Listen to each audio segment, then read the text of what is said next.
जब हम salon business करना चाहते हैं तो बहुत सारे ऑप्शंस हमारे पास होते हैं कि हम नई जगह खरीदें या सैलून रेंट पे लें या कोई रनिंग सैलून अगर अपना सेल आउट करना चाहता है तो क्या उसको हम टेक ओवर कर लें या नहीं कर लें। सो इन्हीं में से एक ऑप्शन पे आज मैं बात करने जा रही हूँ, वो है कि किसी का रनिंग सैलून जो है उसको हमें टेक ओवर करना चाहिए या नहीं करना चाहिए। मेरा नाम है सहबा और आपका बहुत बहुत स्वागत है मेरे चैनल पे, जहाँ मिलती है आपको हिम्मत, हौसला और पैदा होता है यकीन। बस हमें थोड़ी सी हिम्मत दिखानी है। अपने आप को खुश करिए और अपनी डेली लाइफ रूटीन में आपको लेकर सबसे पहले हमें सस्पिशियस होके देखना है कि सैलून ओनर सैलून को क्यों सेल आउट करना चाहता है, ऐसा क्या कारण है। क्योंकि अपना कोई भी चलता हुआ बिजनेस आसानी से सेल आउट नहीं करता, स्पेशली अगर वो प्रॉफिट में है तो। अगर वो प्रॉफिट में नहीं है, लॉस में है, तो क्या फैक्टर्स हैं उनको जानना बहुत जरूरी है। ठीक है, वो फैक्टर्स हम पता लगाएंगे, वो चीजें हम पता लगाएंगे कि ये सैलून लॉस में क्यों है और क्या हम इस लॉस को प्रॉफिट में कन्वर्ट कर सकते हैं। अगर हमारे अंदर ये कैपेबिलिटी है कि हम उस लॉस को प्रॉफिट में कन्वर्ट कर सकते हैं तो हमको ले लेना चाहिए, कोई प्रॉब्लम नहीं है। बट अगर कोई ऐसा प्रॉब्लम है उस सैलून में जिससे हम भी कभी कोप अप नहीं कर पाएंगे तो हमें बिल्कुल नहीं लेना चाहिए। जैसे प्रॉब्लम किसी भी तरह की हो सकती है सैलून में, मे बी उस सैलून में ड्रेनेज की प्रॉब्लम हो, यानी कि पानी की कोई दिक्कत हो, बिना पानी के सैलून चल नहीं सकता। ऐसी छोटी मोटी चीजें हर कोई हमको बताता नहीं है, बस वो बेच के निकलना चाहते हैं। दूसरा हो सकता है कि वो वहां पे क्लाइंट्स ही ना आते हो, ऐसा कोई बसावट वाला एरिया ना हो, कस्टमर कंफर्टेबल फील नहीं करता आते हुए, जिसकी वजह से उनका बिजनेस जो है वो चल नहीं रहा, हम ये मान के चलेंगे। अच्छा, अब इसके एक पॉजिटिव पॉइंट भी है। ठीक है, बहुत सारे ओनर्स इन्वेस्टमेंट के पॉइंट ऑफ व्यू से सैलून ओपन कर देते हैं। ठीक है, उनको लगता है कि मतलब सैलून खोल लेंगे वो चल जाएगा, लेकिन चला नहीं पाते। हो सकता है उस सैलून में कोई प्रॉब्लम ना हो, बट बस जो उनका मालिक है वो सैलून को अच्छे से चला नहीं पाया, इस वजह से भी लोग बेच के निकलना चाहते हैं। ये भी फैक्टर हो सकता है। तो हमको यही समझना है, यही जानना है कि वो क्यों बेसिकली उस सैलून से निकलना चाहते हैं। ठीक है, कुछ क्वेश्चंस देखो। अब आप इन्वेस्टमेंट करने के लिए जा रहे हो उस सैलून में, ठीक है, आप पैसा लगाने के लिए जा रहे हो, कोई आपको फ्री में तो दे के नहीं जा रहा है, वो उसके बदले आपसे पैसे लेगा। तो आप भी एक रिस्क लेने जा रहे हो, लेकिन वो रिस्क आपका कैलकुलेटेड हो सकता है, कम हो सकता है, अगर आप समझदारी से उस जगह को बाय करते हो या रेंट पे लेते हो, जो भी है। ठीक है, सबसे पहले आपको कुछ क्वेश्चंस जो हैं वहां के सैलून ओनर्स से पूछने हैं। तो पहली चीज आपको उनसे उनकी सेल्स पूछनी है कि उनकी मंथली सेल्स क्या है, क्योंकि वो रनिंग सैलून है तो वहां स्टाफ भी है, प्रोडक्ट भी है, कस्टमर्स भी आ रहे होंगे, सब कुछ है। तो रनिंग सेल्स तो डेफिनेटली ओनर को पता होगी। तो आप उनसे उनकी रनिंग सेल पूछिए कि प्रेजेंट में उनकी क्या सेल्स है, पिछले महीने की क्या थी, 6 महीने का रिकॉर्ड देखिए उनका। ठीक है, जब तक आप 6 महीने का रिकॉर्ड नहीं पता लगाओगे कि उस सैलून की क्या कंडीशन है, तो आपके लिए डिसीजन लेना बहुत मुश्किल हो जाएगा। तो पहला हमें सेल्स पूछनी है। सेकंड, हमें क्लाइंट का फुटफॉल पूछना है, महीने में कितने क्लाइंट्स आते हैं, पर डे कितने क्लाइंट्स आते हैं। ठीक है, ये पूछना बहुत जरूरी है। थर्ड, हमें ये पूछना है कि क्लाइंट की एवरेज कैपेसिटी क्या है स्पेंड करने की।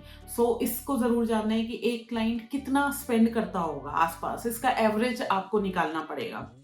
वो आप तभी निकालोगे जब आपको सेल्स पता चल जाएगी और क्लाइंट का फुटफॉल पता चल जाएगा। तो एक एवरेज स्पेंड करने की क्षमता क्या है क्लाइंट की, वो आप तभी निकाल पाओगे। तो ये भी पता लगाना जरूरी है। चौथा, हमें ये देखना है कि एक्सपेंसेस कितने हैं सैलून के। ठीक है, वो लोग सैलरी कितनी दे रहे हैं, उनके बिल्स के क्या, मतलब बिल्स कितने जाते हैं, कोई लोन चल रहा है नहीं चल रहा, मेंटेनेंस चार्जेस क्या हैं, और अदर चार्जेस या हिडन चार्जेस और ऐसे क्या है। ये सब चीजें जो हैं जब आपको पता होंगी, फिर उसके बाद जब आप देख लो कि अच्छा सेल्स ज्यादा आ रही है, एक्सपेंसेस कम आ रहे हैं, दैट मीन्स सैलून जो है वो प्रॉफिट में है, आप ले सकते हो सकता है ना, एक कंडीशन है।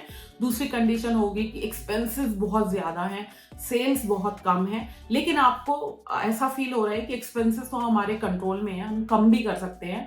तो इस तरह से भी जो सैलून है वो प्रॉफिट में आ जाएगा, तो ले लेना चाहिए। ठीक है, थर्ड कंडीशन ये हो सकती है कि सेल्स कम है, एक्सपेंसेस ज्यादा कर रखे हैं, क्लाइंट्स भी बहुत ज्यादा हैं, उसके बाद भी ये लोग कमा नहीं पा रहे हैं, दैट मीन्स इनको चलाना नहीं आ रहा है। लेकिन अगर मैं इसकी ओनर होंगी या होऊंगा तो मैं डेफिनेटली इसको चला लूंगा अच्छे से। ये आप कैलकुलेशन कैसे कर रहे हो, क्योंकि आपके पास डेटा है, आप डेटा पे बात कर रहे हो। अब यहाँ पे आपको अपनी खुद की, ठीक है, उसको लेने से पहले खुद की एक ग्रोथ स्ट्रैटेजी बनानी है कि ठीक है, अगर हम मान लेते हैं कि वो पूरा पूरा लॉस में चल रहा है सैलून जो है, हम उसको किस तरह से प्रॉफिट में लेके आ सकते हैं। मैं अपनी ऐसी कौन सी स्किल्स लगाऊं कि वो सैलून जो है वो प्रॉफिट में आ जाए। मैं आपको कह रही हूँ, आप अपनी ऐसी कौन सी स्किल्स लगाओ कि वो सैलून जो है वो प्रॉफिट में आ जाए। हो सकता है जो सैलून ओनर हो वो मार्केटिंग ही ना करता हो, हमें पूरी R&D करके ही उस सैलून को लेना है। अगर हम अपनी R&D में सक्सेसफुल हो गए तो हम उस सैलून को ग्रो भी कर सकते हैं, और हो सकता है कि हम फायदे अगर सौदा कर रहे हो, अगर उसका ओनर आपको इंफॉर्मेशन नहीं दे रहा है, that means something is fishy, तब आपको नहीं लेना चाहिए। या तो आप वहां खुद बैठ के देखिए कि वहां पर डे कितना क्लाइंट आ रहा है, क्या सेल्स हो रही है, क्या एक्सपेंसेस होते हैं।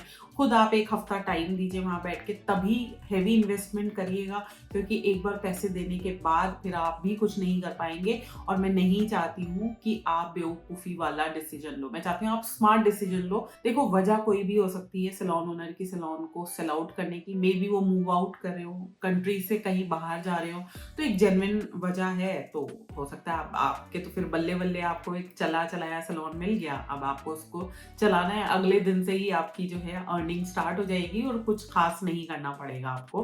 और ऐसी सिचुएशन में आपको आई थिंक नाम भी नहीं बदलना।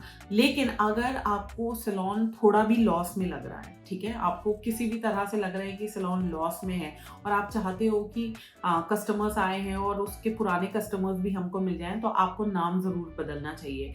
आप स्टाफ बदलो या मत बदलो, आप इंटीरियर बदलो या मत बदलो, आप प्रोडक्ट्स वहाँ के बदलो या मत बदलो, लेकिन नाम फिर डेफिनेटली बदल लेना, क्योंकि नाम के बदलने के साथ ही जो है वहाँ पे मैसेज जाएगा उस मार्केट में कि किसी नए ने सैलून को ओपन किया है, और इस तरह से आपको न्यू क्लाइंटल मिलनी शुरू हो जाएगी।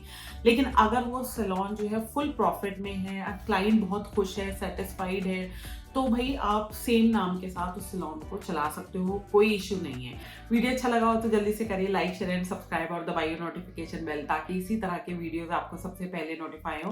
किसी भी डाउट और क्वेश्चन के लिए या तो आप मुझे नीचे कमेंट बॉक्स में कमेंट कर सकते हैं, अदरवाइज आप मुझे मेल कर सकते हैं। मेरा मेल एड्रेस है magicalsehba@gmail.com, और मेरा इंस्टाग्राम और फेसबुक एड्रेस है magical_sehba। बाकी नेक्स्ट वीडियो मिलूंगी एक नए टॉपिक के साथ। Till then stay safe, stay magical and stay blessed. Bye.